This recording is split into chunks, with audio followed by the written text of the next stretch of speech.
Welcome to the Money Over 50 podcast, brought to you by Dallas Davison and Michael Hogue from Money Over 50 Financial Advisors. This information is general in nature and does not take into account your objectives, financial situation, or needs. Therefore, you should consider whether the information is appropriate for you and your personal circumstances. If you require personal advice, please contact Money Over 50 Financial Advisors. Here are your hosts, Dallas Davison and Michael Hogue.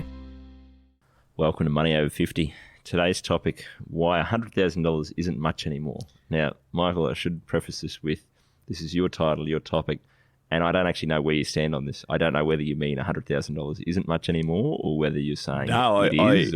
It's the so what I've heard. Yeah. I've heard this is a phrase that quite you've a heard few a lot of people times say, yeah. recently. It's only going to cost me $100,000. Yeah, or it's going to cost me $80,000. It's only going to cost $80,000. It's only going to cost $110,000. Yeah. When people are talking about renovations or vehicles or those are the two big ones. I think with that dollar figure, you're right. It is a phrase that you hear all the time where you say people, "Oh, we're just going to do this little extension. It'll be $80,000, or it'll be we're going to buy this new people mover car. It's going to be $75,000. It's only going to be $75,000." But yeah.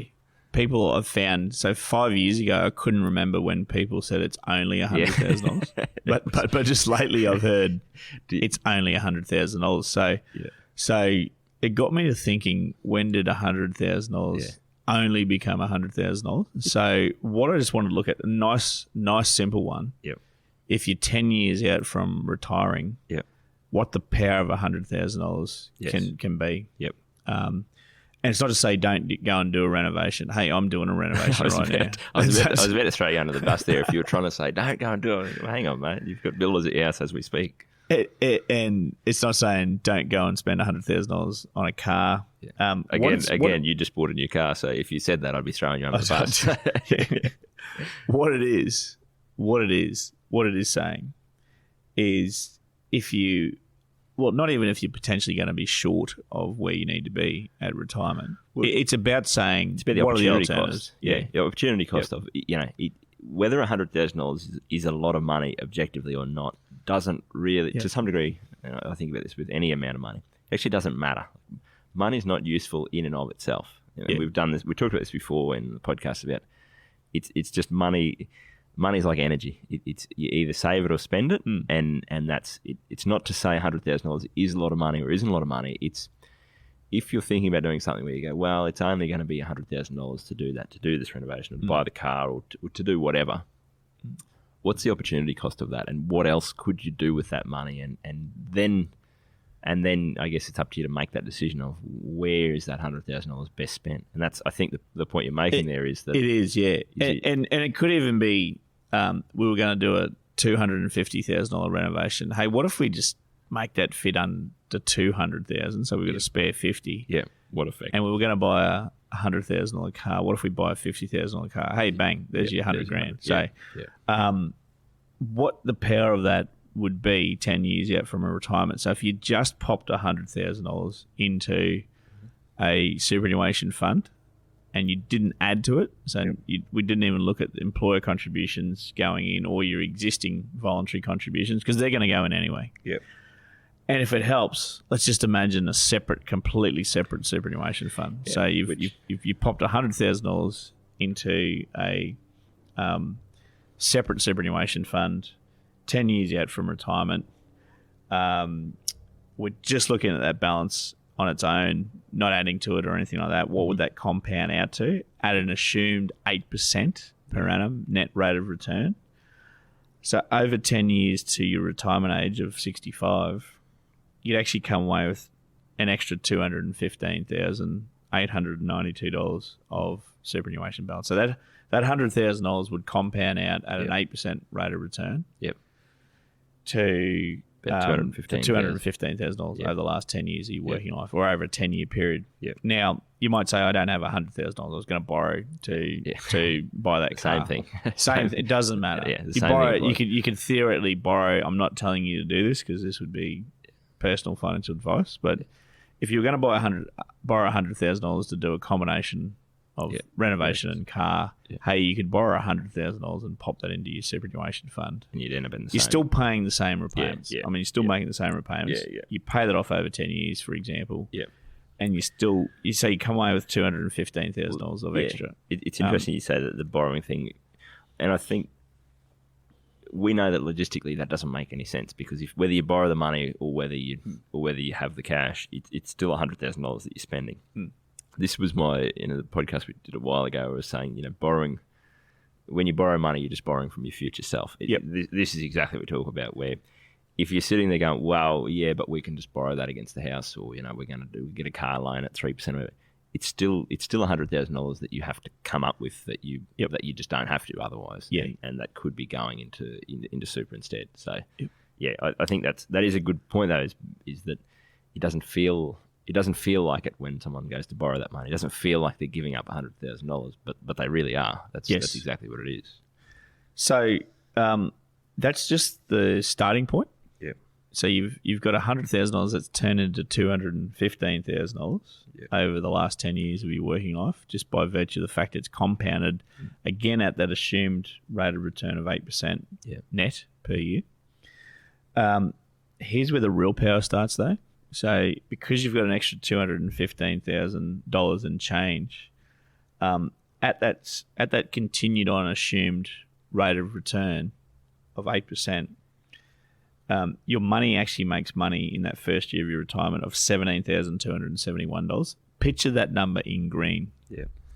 So green is coming in, adding to your superannuation balance. That's your rate of return.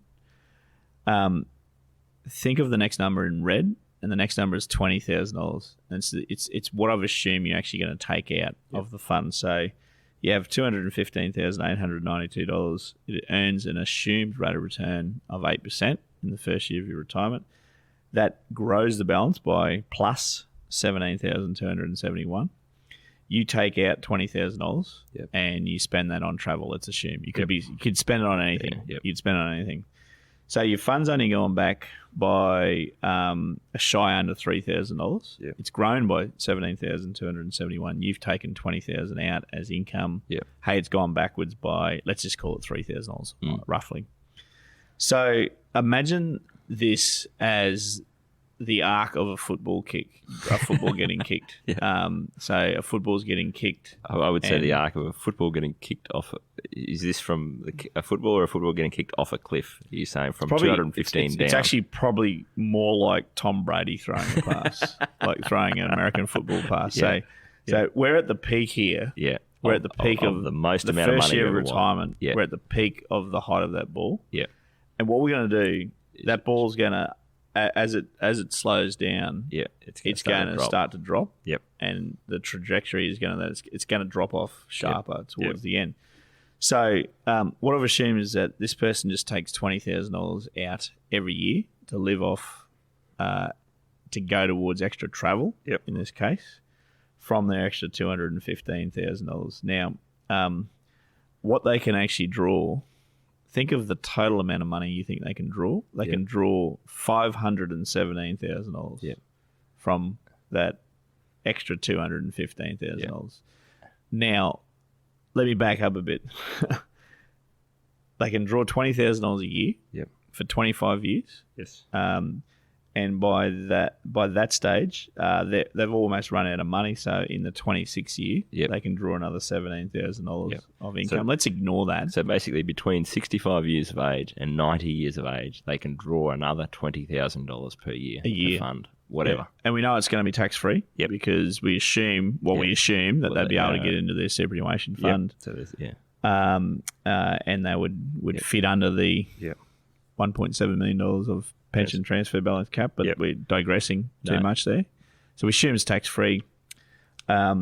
So really, if you look at the power of $100,000, it's really huge. It turns into $500,000. Well, it's $20,000 a year times 25 years is $500,000 of income you've been able to draw. It's from $100,000. It's interesting because you think of it as the perspective for you is the dollar amount I've been able to draw $500,000.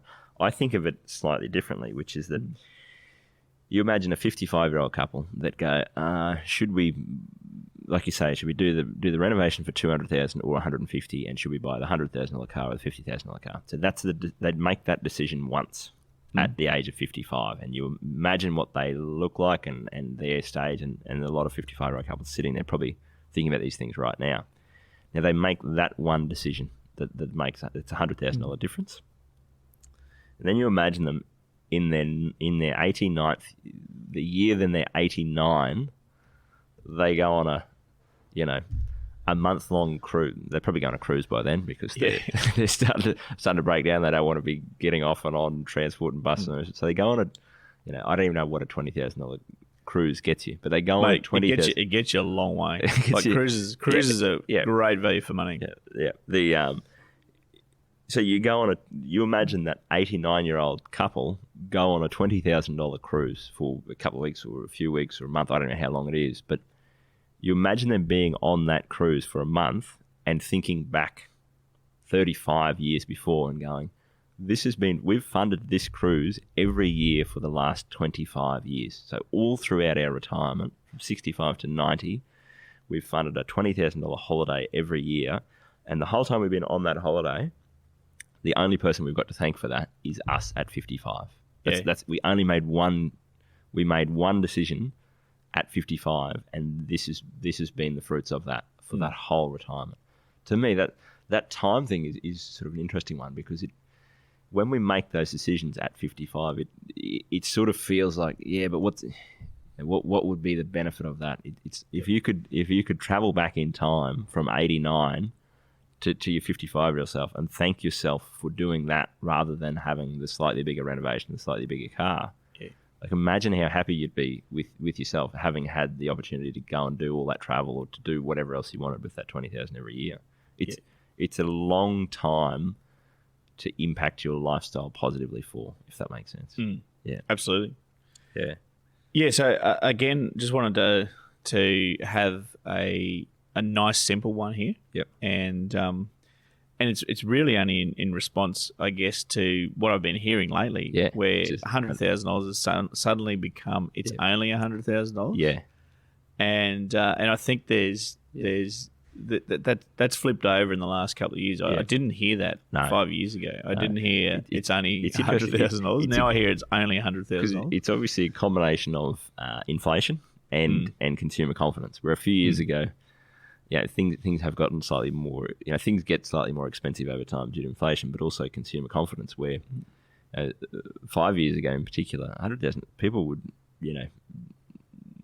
beg, borrow, and steal to get that extra 100. And now it's kind of, because the future looks fairly rosy for a lot of people, we're kind of it's 100. I'd do this and do this, and I think it's a really great visual, or it's a really great concrete way to think of it. And as you say, if you think of it as, if you think of it as this money going to its own separate super fund, and growing just on its own, sitting there, I actually think there's something in this where, for our clients, we would actually recommend likely that they put this into a separate super fund, because then this money, if it goes, it's tax. There's another podcast we've done about inheritance tax, and if you got taxable money, your non-dependent beneficiary kids would pay tax on it. So there's a financial reason why you might actually put this into its own separate quarantine super fund. But just from an emotional point of view, if you've got $600,000 in super and you put $100,000 in and you go from 6 to 7, it doesn't feel that different, if that makes it feels like it's still in the ballpark of the same area. I think that there's something to be gained by thinking of it as its own pool of money, and you go, this $100,000 isn't just for our retirement savings. This $100,000 is going to be the thing that funds all of our travel throughout our whole retirement. It's going to fund all those trips around to weird and wonderful places when you're in your late 60s and while you're still fit and healthy and able to do so. When you're in your throughout your 60s, this is going to fund the first class flights to places that you wanted to go, but you don't want to sit in economy the whole time. When you're in your 80s, it's going to fund the cruises that have the best medical care you can possibly think of, so that you're happy to be on the other side of the world away from home. And there's so many ways to ramp it up. I mean, you could say listeners might say, I don't want to be traveling when I'm 89. Well, you take 25,000 a year for less. Yep. You take 30,000 a year for 40,000 a year. You run that money. I mean, the whole idea of this is to reward your future self. Yes. Because your present self has gone through whatever level of discomfort to shave $100,000 off something you were going to spend on combination of a renovation in a car or any other way you can dice that up. Yep. So you're actually rewarding your future self. So the whole idea of this extra money is to run it out. Yes. To go and have fun with it and to run that out. So you can take more than the $20,000 a year. It runs out faster, of course, if you do that. But you're spending that while you're still young. Yeah, absolutely. No, I think it's an interesting concept because we've both heard that and noticed that $100,000 doesn't seem like much anymore, but it's only. I guess this is when we talk about people with their lifestyle. It doesn't matter what $100,000 is to you. It only matters the opportunity cost of that. If you've got the $100,000 to spend, or whether you can borrow the $100,000, whether you've got that in cash, it's not our place to say what you should spend it on. It's really just, again, looking at these trade-offs of, well, if you do it this way, this is what you'll get from it, and if you do it this other way, this is what that money could do for you in the future. And then it's our client's position then to say, right, well, I now know which of them is more important to me, and I'm going to make the choice based on that. Thanks for listening. Thank you for listening to the Money Over 50 podcast with Money Over 50 Financial Advisors. We look forward to catching up again soon.